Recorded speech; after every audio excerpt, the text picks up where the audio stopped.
Hey crafty friends, Christina here with you from SunnyDay Memories. This month we are going to be working with a brand new paper collection from Stampin' Up called Turtley Cute. And as you can imagine, as you can see here in the papers, it's all about turtles, but it does have some other elements to it that are fun as well. But we have like some turtle, tortoise, shell patterns here, these two here. We've got papers that have turtles in there doing some outdoor things, some swimming, snorkeling, barbecue. We've got some musical notes. And we've got this fun feature that's a little bit different where you can cut up some of these cards. You could use them to make some cards kind of as a background scene, or you could use them on your scrapbook page. And let me go ahead and flip these over so you can see the other patterns as well. So you can see exactly why it's called Turtley Cute. You've got more turtle themed here with some music, some bicycles, some partying here, and then you've got some fun stripes, diagonal stripes, and some polka dots. So lots of fun papers to work with. Today we're going to be making a little gift bag that has kind of a DIY shaker element to it. As you can see, the front panel here of the little gift bag does have a shaker to it. And while you can do this with any gift bag that you have, I really love that it's the perfect size for Stampin' Up's Gift Bags Combo Pack. The combo pack comes with two different sizes. This larger size here that we're using for today, and then this adorable little mini size. It's like half the size of that. But like we're going to be using our clear envelopes here. A lot of times people use these to either protect their cards that they've made or to mail them, just so the cute factor of the card goes through in the mail. But it is the perfect size for the front of this gift bag and for making a shaker element. So let's go ahead and get started. Okay, so the basic elements that you need, the must-haves, are the clear envelope, and this is the Stampin' Up one that we have. They are our clear medium envelopes, and you get 50 of them in there. The thing I like about these is that they've already mitered the corners, the side corners, so that when you go ahead and fold over that flap, it's a little less bulky. I mean, it's simple enough to go ahead and miter your own envelopes, and I did that many times before I got these. But I did just want to mention that benefit because I really do think that that's pretty phenomenal. And like I said, we're going to be using the larger size gift bag from Stampin' Up. And then we're going to be using this diagonal stripe paper that measures 4 3/8 wide by 5 inches tall. And so what we're going to do is, there's two ways that you can go ahead and approach this. You can either go ahead and insert your pattern paper that you're going to be using directly into the clear bag so it's all the way down to the bottom. But if you want to have some of your shaker elements to be always like kind of in motion, I would recommend that you go ahead and glue some of those on before you go ahead and insert it into the envelope. And that's what I've actually done with mine, and I tend to do with my shaker elements in general, just because I feel like it's nice to kind of have that motion happening, so that they don't just all fall to the bottom of your shaker element. So I just kind of go in and just put some dots of glue.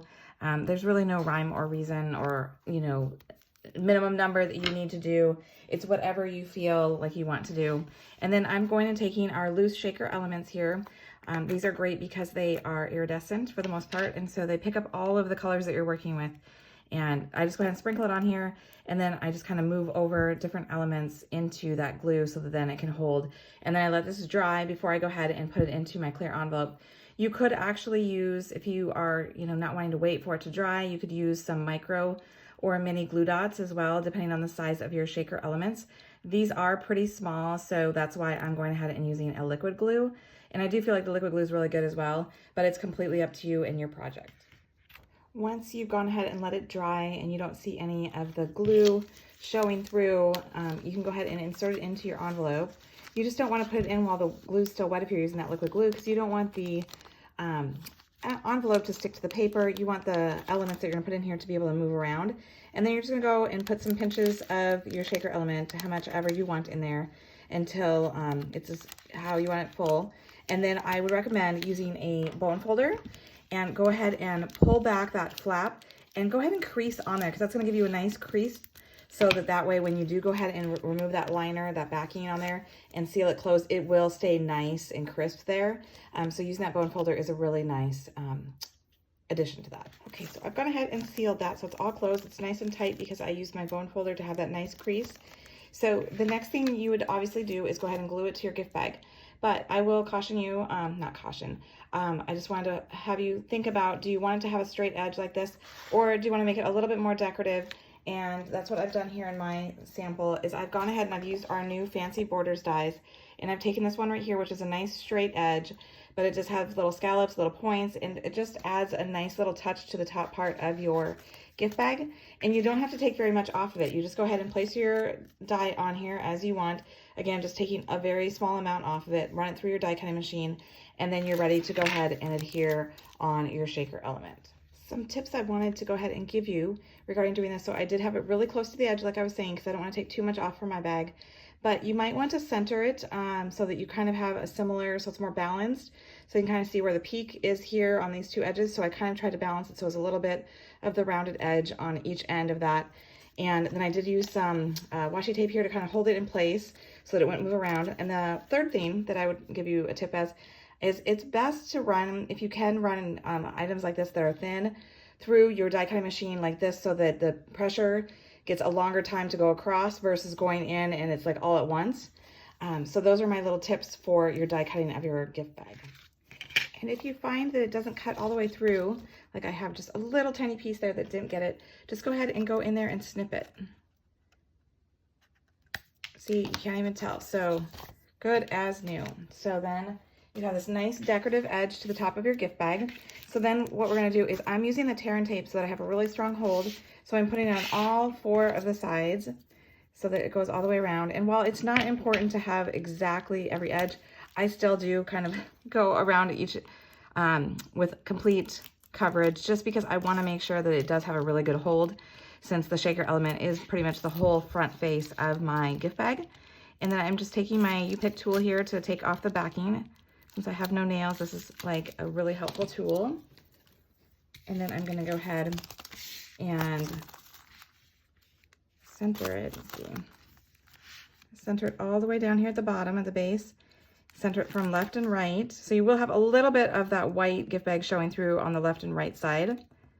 Just make sure you get it down to the edge, because you want to make sure you have room to go ahead and punch your holes for your twine. So now you have your shaker element on there. Very fun. So then next I'm going to go ahead and work on this focal point here.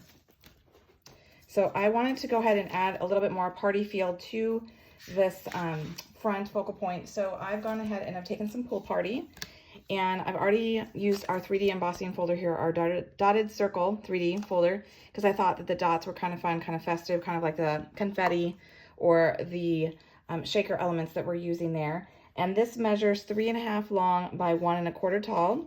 And then I'm just going to go ahead and I'm going to dovetail the 2 ends. So to do that, I'm going to go ahead and cut in the center about 1/2 inch up, and then I'm going to go from each corner to that first point to kind of help balance it out. And if I don't quite get it, then I'm just going to go back to the other side, and then I'm going to repeat on this side.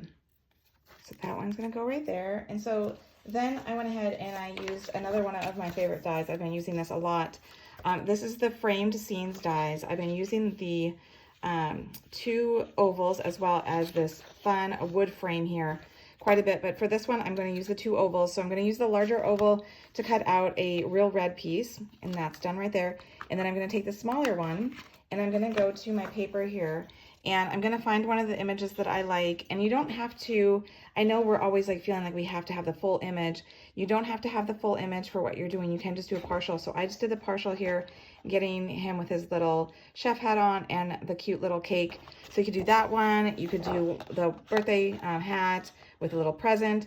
So whatever you want to do. Also, I should note that the dies that come with this collection do have dies that will cut out the turtles just as they are, but this works just as well. If you just have shapes, you can also cut them out. So I cut out a different turtle this time. I did the little one that looks like he's dancing, just because it doesn't have to be the exact same, so it makes for a fun difference. So just doing the ovals is a great way to go ahead and cut out images from these papers. And then I'm just going to go ahead and adhere this straight on so it's centered onto that real red. And then I'm going to go ahead and take that tear and tape again, just because it's super strong, and I'm going to put it on the back here of my embossed banner piece. And I'm going to use 2 strips there. Do my U-Pick tool again to remove that backing. So then I can go ahead and place this down. And then I'm going to use some 3D foam to pop up my turtle. So I've got a little above center on my paper there. And then I'm going to go ahead and grab my 3D foam, my little Stampin' Dots here, Stampin' Dimensionals. And I'm gonna go ahead and put 3 of them on here, remove the backing, and then center this right on the front of my gift bag, right across that banner piece. So cute. Okay, so now what we need to do is we need to go ahead and I added a little bow for the front here. So we can do that. I've used some retired real red ribbon, and I'm also using some old retired white twine. So we're gonna need to do some punching here before we start all of our ribbon. So what I did, if it helps you, is because this was part of why I wanted to have it centered. I not only wanted it to look aesthetically pleasing because it's balanced, but I also wanted something to kind of help guide me when I'm doing my hole punching. So the one thing I will mention is that it didn't completely work out for me, because you'll see I have a hole punched here in the portion that folds in, because I punched too close to that. So if that bothers you, make sure that when you're going to punch it, that you go a little further in. So like I'm looking here at this second rounded bubble here, so I can see, like, because of the light, that half of that is where that inward piece goes. So I would want to kind of punch a little bit left of that. And same thing for here is look at your left-hand side and go a little bit right of that.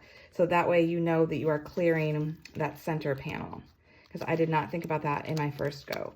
So kind of open it up a little bit, slide your hole punch in, and just go a little bit to the side. And hopefully I cleared it that time. I did. Excellent. So then do the same thing with the other side so they have balanced matching holes. Okay, so now we're going to go ahead and do all of our ribbon. So for my real red, I have 8 inches of it. And so I like to kind of keep it smaller so I'm not going ahead and wasting any of it. And I like to do the 2 bunny ears technique, where I have the 2 loops and then I go ahead and have the one go through the hole. And then after that, then I can go ahead and futz with it a little bit to get it how I want it to be for the loops to be balanced, and so that it's a small enough bow so it's not so overwhelming for my little oval there with the turtle. And so you'll see there it's kind of more balanced. Then I can go ahead and take my ribbon scissors. I always keep 1 pair of my scissors that I put a little piece of ribbon on it, so that I know I only cut ribbon with it, so that way it stays sharp. And because when we cut with cardstock, the cardstock tends to kind of wear away and dull our scissors, which is unfortunate. So that's why it's always handy to have 2 different pairs of scissors for your different needs. And then if you haven't seen this trick before, it's an oldie but a goodie. With your glue dots roll, put a piece of ribbon around it, so that way you can always have that closed, so it's not kind of coming unrolled with, you know, while you're working with it. Go ahead and take your ribbon to that dot, bring that dot down, put it at the end of your oval, and you've got a cute little bow that's nice and balanced. Okay, so then I'm using 2 pieces of the white twine, and they're 12 inches each. So I'm gonna go ahead and put them through the hole. And don't worry if it frays a little bit, because we're gonna trim off the ends. And I'm gonna actually do a double knot, because my hole, I wanna make sure that it is not going to fall through my hole. So if you're using like a smaller hole punch, like maybe 1/8 of an inch, I think mine's 1/4 of an inch, then you may not need to do a double knot, but I really wanted to make sure it didn't come through. So then you're just gonna go ahead and on the same side, go ahead and insert that again, and then do a double knot. Okay, so then you're gonna wanna go ahead and pull them out and just trim them up so that way they have nice ends to them. And I usually do them pretty short just because I don't want them to like become more frayed. So now you have your first loop for your gift bag. So this is actually going to be kind of your sample for the back one. This is going to help guide you in terms of how long to do this other one. So this first one that you do isn't as pivotal, like it's not, you don't have to do any checking or anything. You just go ahead and do your double knot like you did previously. But then when you do this second one, I would recommend that you kind of do a little sample, like don't put your first knot so tight, like just kind of do a loose knot and then kind of check them to see if they're balanced. They don't have to be exactly, like that's not going to be an issue. But as long as they're similar, then you can go ahead and pull that out, go ahead and tighten that knot, and then put your second knot on it. And that way you know that you're going to have a good, nice balance to it. Okay? And then we're just going to go ahead and do the same thing where we go ahead and clean up those ends just so that they look nice and tidy. Again, I do them really close to the edge just so that they don't fray too bad. And move my stuff out of the way here. You have another adorable shaker element gift bag. I hope that I've given you a couple of fun tips maybe that you didn't know about, some new tricks. I hope you like this idea. Be sure to like this video and subscribe to our channel so you don't miss future videos. And until next time, stay crafty.